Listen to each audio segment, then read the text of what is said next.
Subscribe कीजिए YouTube channel Kuchaman online classes और latest video notification के लिए बेल आइकन में ऑल नोटिफिकेशन को ऑन कीजिए। नमस्कार दोस्तों आज हम देखेंगे शिक्षा मनोविज्ञान का मॉडल पेपर नंबर 2। दोस्तों इससे पहले हमने एक मॉडल पेपर है वो देख लिया है, ये हमारा दूसरा मॉडल पेपर है। और दोस्तों अगर बाकी के आप अगर मॉडल पेपर देखना चाहते हैं तो शिक्षा मनोविज्ञान 30 मॉडल पेपर के नाम से प्लेलिस्ट बनी हुई है, जिसके अंदर आप जाकर एक बार जरूर सभी मॉडल पेपरों में भाग लें। दोस्तों 30 क्वेश्चन रहेंगे, सेम एग्जाम के पैटर्न पर आधारित है दोस्तों। और 30 क्वेश्चन में से आप कितने सही करते हैं अंत में कमेंट करके जरूर बताएं दोस्तों अगर किसी भी क्वेश्चन में आपको ऐसा लगता है कि मैंने कुछ गलत बताया है या आपको कुछ उसके अंदर अलग ऑप्शन सही लग रहा है तो कमेंट करें दोस्तों। आपका सुझाव है उस पर हमारा भी सुझाव आपको जरूर मिलेगा दोस्तों। चलते हैं दोस्तों क्वेश्चनों की ओर। पहला क्वेश्चन आपकी स्क्रीन पे है दोस्तों। विकास को प्रभावित करने वाले प्रमुख कारक है वंशानुक्रम, वातावरण, दोनों और समाज। पूछा क्या है कि विकास को प्रभावित करने वाले कारक वंशानुक्रम और वातावरण होता है। 3 नंबर ऑप्शन आपका यहां पे क्या रहेगा, सही रहेगा। नेक्स्ट क्वेश्चन है जैविक या वंशानुक्रम संबंधी कारक नहीं है, इनमें से जैविक या वंशानुक्रम संबंधी कारक कौन सा नहीं है। शारीरिक रचना, अंतःस्रावी ग्रंथियां, स्नायु मंडल, समाज। तो दोस्तों पूछा क्या है कि जैविक या वंशानुक्रम संबंधी कारक कौन सा नहीं है, कौन सा नहीं है, समाज। 2 नंबर ऑप्शन आपका सही रहेगा। नेक्स्ट क्वेश्चन में चलते हैं दोस्तों।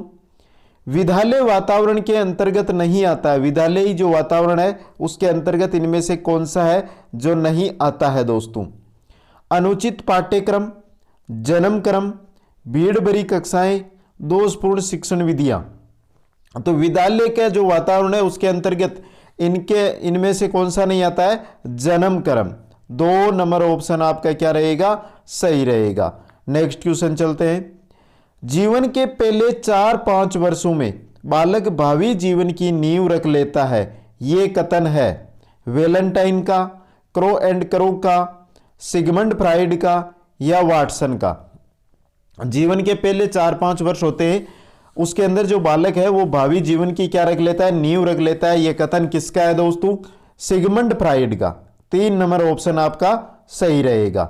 नेक्स्ट क्वेश्चन हमारा शैशवावस्था सीखने का आदर्श काल है, यह कथन है वेलेंटाइन का, वाटसन का, स्किनर का या पियाजे का। जो शैशवावस्था है यह सीखने का आदर्श काल है, यह किसका कथन है दोस्तों, वेलेंटाइन का। ऑप्शन 1 आपका सही रहेगा। नेक्स्ट क्वेश्चन में चलते हैं। शैशवावस्था में सीखने की सीमा और तीव्रता विकास की और किसी अवस्था से बहुत अधिक होती है, यह कथन किसका है, वेलेंटाइन का, वाटसन का, क्रो एंड क्रो का या एरिक्सन का। शैशवावस्था के अंदर सीखने की जो सीमा और तीव्रता होती है वे विकास के अन्य अवस्थाओं से बहुत अधिक होती है, यह कथन किसका है, वाटसन का है। 2 नंबर ऑप्शन आपका सही रहेगा। नेक्स्ट क्वेश्चन में चलते हैं। अमूर्त विचारों के बारे में सोचने की योग्यता ही बुद्धि है, यह परिभाषा किसने दी। अमूर्त विचारों के बारे में सोचने की जो योग्यता है वो ही क्या है, बुद्धि है। यह परिभाषा किसने दी, रोस ने, टर्मन ने, मन ने या क्रोनबेक ने। तो यह परिभाषा किसने दी थी दोस्तों, टर्मन ने। 2 नंबर ऑप्शन आपका क्या रहेगा, यहां पे सही रहेगा। नेक्स्ट क्वेश्चन है कौन वैज्ञानिक नहीं है, इनमें से वैज्ञानिक कौन नहीं है, Daniel Goleman, John Dewey, Watson या वुडवर्थ। तो सही रहेगा दोस्तों आपका option number 2 John Dewey. Next question में चलते हैं। व्यक्तित्व मापन की विधि नहीं है, इनमें से व्यक्तित्व मापन की विधि कौन सी नहीं है, प्रक्षेपी, उद्दीपक अनुक्रिया, टीएटी, सीएटी। बात हो रही है व्यक्तित्व मापन की, तो व्यक्तित्व मापन की विधि कौन सी नहीं है, उद्दीपक अनुक्रिया। 2 नंबर ऑप्शन आपका सही रहेगा। नेक्स्ट क्वेश्चन है पर्सनैलिटी शब्द की उत्पत्ति हुई है लैटिन भाषा से, ग्रीक भाषा से, संस्कृत भाषा से या इनमें से कोई नहीं। पर्सनैलिटी जो शब्द है इसकी उत्पत्ति किससे हुई है दोस्तों, लैटिन भाषा से। 1 नंबर ऑप्शन आपका सही रहेगा।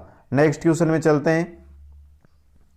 व्यक्ति के शारीरिक रचना संबंधी सिद्धांत को प्रतिपादित किया शेल्डन ने, फ्राइड ने, युंग ने या स्प्रेंगर ने।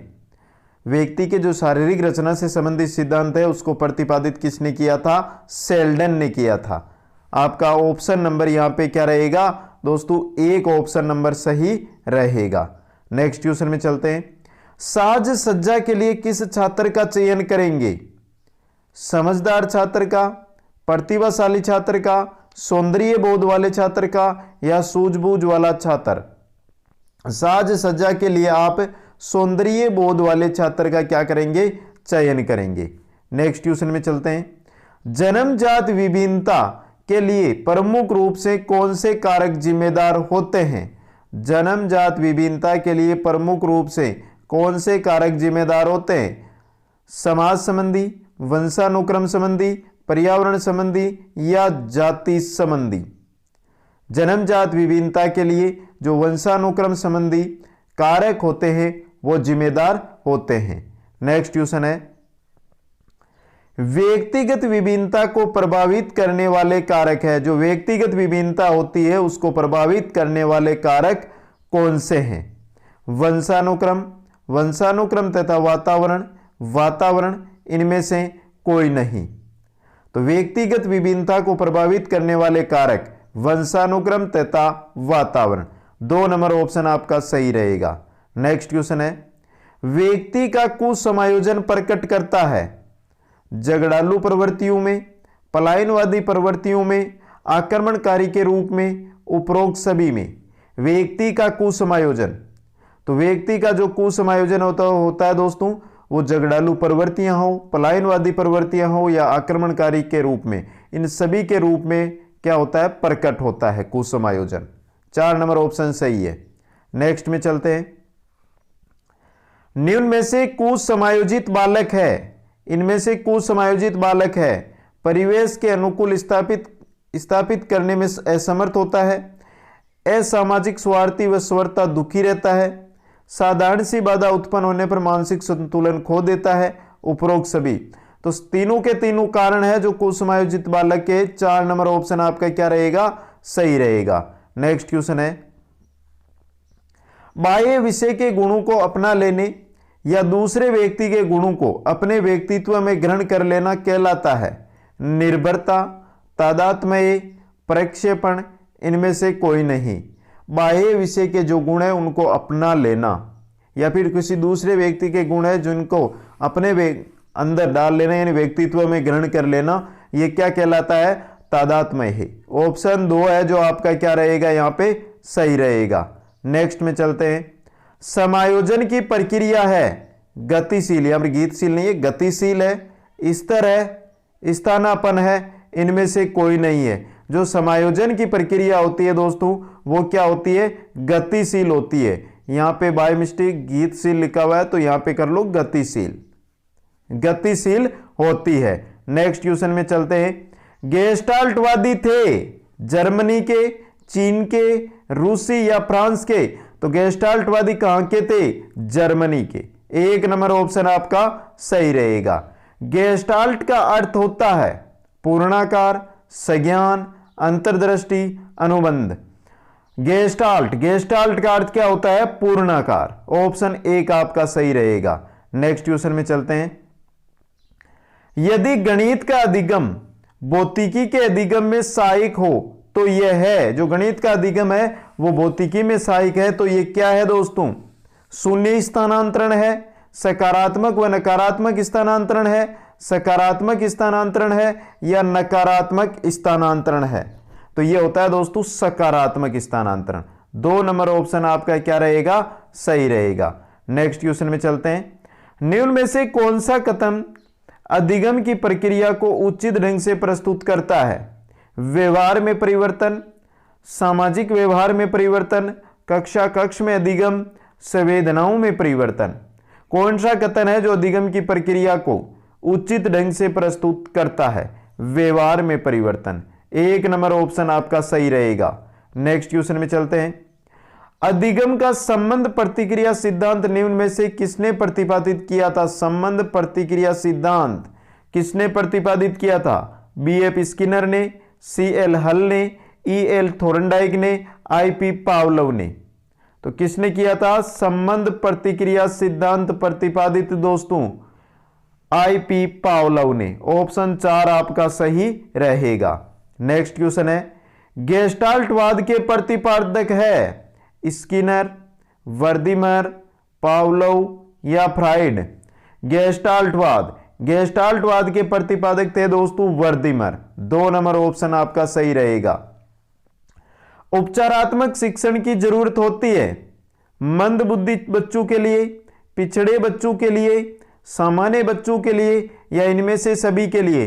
तो उपचारात्मक शिक्षण की आवश्यकता चाहे मंदबुद्धि हो, पिछड़ा हो या सामान्य बालक हो, सभी के लिए होती है। इनसे सभी के लिए क्या रहेगी?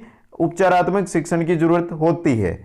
नेक्स्ट में चलते हैं, निम्न में से कौन सा गुणात्मक परीक्षण नहीं है? निरीक्षण, संचयी आलेख, रेटिंग स्केल, वस्तुनिष्ठ प्रश्न। इनमें से पूछा है कि गुणात्मक परीक्षण कौन सा नहीं है।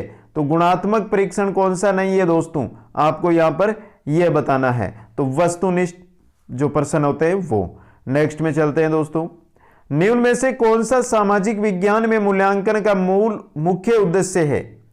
सामाजिक विज्ञान में मूल्यांकन का मुख्य उद्देश्य है छात्रों के ज्ञान की जांच करना, उत्तम कक्षा अध्यापन, शैक्षिक नियोजन, सामाजिक विकास। तो यहां पर आपका सही रहेगा दोस्तों, सामाजिक विज्ञान में मूल्यांकन का जो मुख्य उद्देश्य होता है वो होता है सामाजिक विकास। 4 नंबर ऑप्शन आपका सही रहेगा। नेक्स्ट क्वेश्चन में चलते हैं, निःशुल्क एवं अनिवार्य शिक्षा की व्यवस्था करने की कल्पना किस प्रकार की शैक्षिक प्रशासन में की गई है? प्रजातांत्रिक शैक्षिक प्रशासन में, आंतरिक शैक्षिक प्रशासन में, बाह्य शैक्षिक प्रशासन में या इनमें से कोई नहीं? तो प्रजातांत्रिक शैक्षिक प्रशासन में की गई है। 1 नंबर ऑप्शन और इंपॉर्टेंट क्वेश्चन भी है दोस्तों ये। नेक्स्ट क्वेश्चन में चलते हैं, RTE की निम्न में से विशेषता नहीं है? 6 से 14 वर्ष आयु हेतु मुक्त शिक्षा, प्राइवेट ट्यूशन का अंत, शारीरिक दंड व मानसिक प्रताड़ना का निषेध, निजी विद्यालयों को प्रोत्साहन। पूछा क्या है कि RTE की निम्न में से विशेषता कौन सी नहीं है? तो निजी विद्यालयों को प्रोत्साहन ये विशेषता नहीं है। और चलते हैं अंतिम क्वेश्चन की ओर, RTE का संबंध किस आयु वर्ग के बच्चों से है? 0 से 5 वर्ष, 6 से 11 वर्ष, 6 से 14 वर्ष, 14 से 18 वर्ष। तो सही आंसर रहेगा 6 से 14 वर्ष। तो एक बार सभी साथी है वो कमेंट करके बताइए कि 30 में से कितने क्वेश्चन आपने सही अटेंड किए। अगर आपको किसी भी क्वेश्चन में ऐसा लगता है कि इसके अंदर बाय मिस्टेक कुछ गलती हुई है तो आप कमेंट करके जरूर बताएं। वीडियो को लाइक, शेयर और चैनल को सब्सक्राइब जरूर करें।